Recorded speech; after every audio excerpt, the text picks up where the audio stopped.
Fala pessoal, beleza?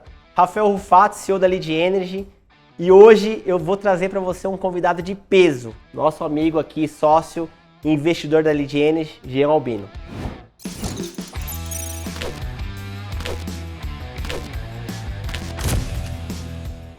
Jean, obrigado pela presença, prazer aí ter você com a gente. Imagina, prazer O Jean todo meu. foi a primeira pessoa que acreditou de fato na Lead Energy, ele colocou o dinheiro no projeto e eu gostaria de começar falando com ele hoje num tema muito importante que é o futuro do setor de energia, tá? Então o Jean ele tem 31 anos de experiência, né Jean? 32. 32 anos de experiência no setor. Se apresenta por favor, Jean.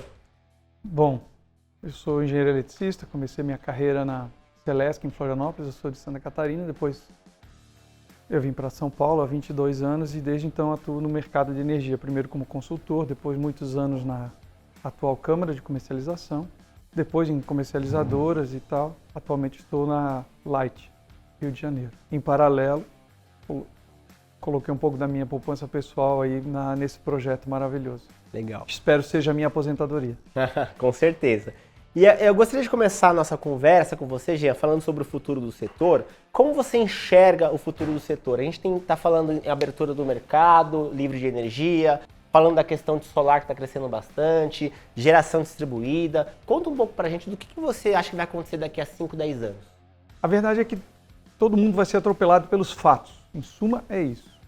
O mercado vai abrir, as tecnologias já chegaram, nós estamos num processo vertiginoso de transformação, de transição energética, que é o que se fala muito, onde a geração de energia, ao invés de estar em grandes usinas, ela vai cada vez mais se espalhar e vai ser de pequeno porte em cima dos telhados ou em alguns terrenos, etc., para que tenhamos fontes de energia em todo lugar e o papel do consumidor ele deixa de ser um mero usuário da energia, sem alternativas, e passa a ser um agente ativo no processo de compra, venda, produção e definição do próprio preço do produto. Isso nesse horizonte. No Brasil, como em outros países, a regulação está atrasada, mas nós vamos ter o mercado abrindo.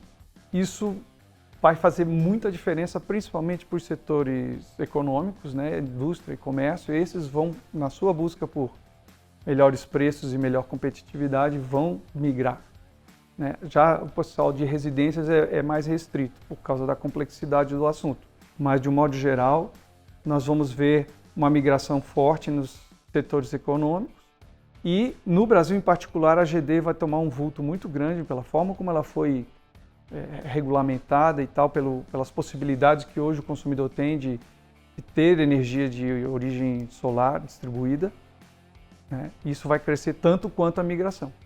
Vai ser uma coisa muito forte aí nesse horizonte. Mas você acha que vai competir, a competição entre as soluções, né? Pô, qual solução é ideal para o consumidor? É Mercado Livre, geração distribuída, é solar? Você acha que vai ter uma competição entre as soluções? Penso que sim.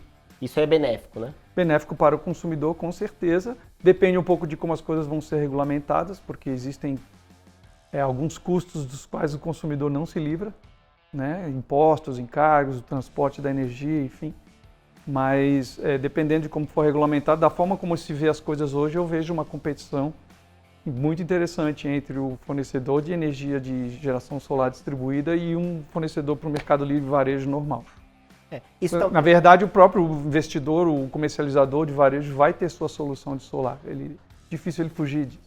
Isso é benéfico para o consumidor, porque assim, a solução, o modelo da Lead está muito alinhado a isso, né? O que é melhor para o cliente? Às vezes para o cliente é melhor um solar, para outro é melhor o Mercado Livre, né, Jean? Sim, porque também depende de onde ele está, né? Alguns estados ou algumas distribuidoras, solar é mais propício, mais favorável do que outros, né? Isso não é uma coisa uniforme Brasil afora.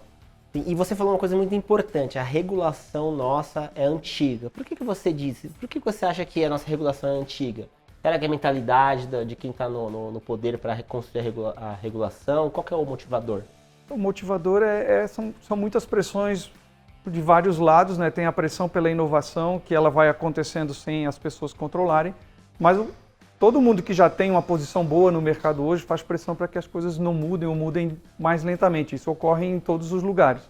Então, o Estado, o Congresso, a ANEEL, o regulador, ela tem que encontrar uma solução de equilíbrio entre todos os interesses que estão valendo, né? Então isso é um processo complexo e por si mesmo lento. Isso faz com que, como eu disse, nós vamos ser atropelados pelos fatos, a GD está cada vez mais barata, daqui a pouco os carros vão ter placa solar em cima e etc. E essa coisa vai mudar muito e quando a gente vê já passou, já está tarde. As próprias redes elétricas precisam ser mudadas, muita coisa, né? A rede é muito mais uma oportunidade de serviços para quem tem o dono da rede do que uma mera venda de energia. E tem muita coisa interessante para ser feita, tem muita experiência muito legal em outros lugares do planeta acontecendo sobre isso, né? Você vê algum país que pode ser a referência para o Brasil utilizar na sua matriz, no seu plano futuro? Olha, por exemplo, a Califórnia, metade dos telhados das casas já tem placas solares hoje, né?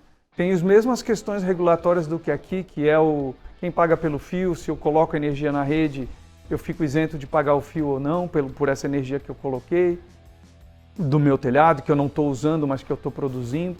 E aí vai para a rede, eu ganho o que com isso? Esse tipo de detalhe ainda tem. Mas a coisa é muito forte, né? Gera também algumas questões novas, né? Que é do tipo, passou uma nuvem, não está produzindo. Então tem uma flutuação ao longo do tempo que precisa ser controlada, porque a tua luz não pode oscilar. Então, toda a realidade de operação de sistemas e tecnologia, tudo isso está sendo profundamente examinado, repensado e novas soluções vêm aí. No caso do Brasil em particular, mais usinas a gás natural para segurar essas oscilações ou tecnologias novas como armazenamento de energia, onde eu guardo energia quando produz muito para usar de noite ou nesses momentos de oscilação para manter uma estabilidade do sistema como um todo. São tópicos bastante presentes aí nas discussões da transição energética. Legal. Tecnologia, de fato, é fundamental para a gente conseguir fazer com que o futuro do setor aconteça, né? Uhum. Mas um ponto importante, eu não gosto muito de falar de política, tá? Mas é muito importante a gente citar a questão de, se a gente tiver uma transição do governo, qual que é o impacto disso? Você tem alguma opinião a respeito? Se o governo ele pode afetar bastante o futuro do setor com essa mudança, se houver? O governo sozinho não pode tudo, porque ele precisa passar leis no Congresso. A questão é o Congresso. A última lei, por exemplo, da privatização da Eletrobras, colocou-se muitas coisas que, para quem está na luta do setor elétrico, são contra a eficiência, só contra a redução do custo do setor. Eles criaram privilégios, olha, você vai ter obrigado a comprar X de esse tipo de usina, Y daquele tipo de usina, e obriga o governo a fazer isso, ou seja, não tem mais competição. Tirou do governo a capacidade de decidir quanto que ele precisa comprar, né? Então, nesse sentido, é ruim. E isso surgiu dentro do Congresso, não foi o governo que fez. Por isso, eu acredito, do ponto de vista da transição de governo, não tem muita mudança na direção. A direção é a abertura de mercado, a sociedade é favorável, o setor elétrico em si é favorável, não existem resistências relevantes. Na verdade, até o pessoal de geração distribuída, como hoje eles têm um privilégio de entrar na baixa tensão, eles não querem que mais pessoas tenham esse privilégio. Eles são contra a abertura. Interessante isso. Por quê? Porque já está aberto para eles. Tá? Então, conflito de interesse. Né? Conflito de interesse. E é do jogo, é legítimo, faz parte.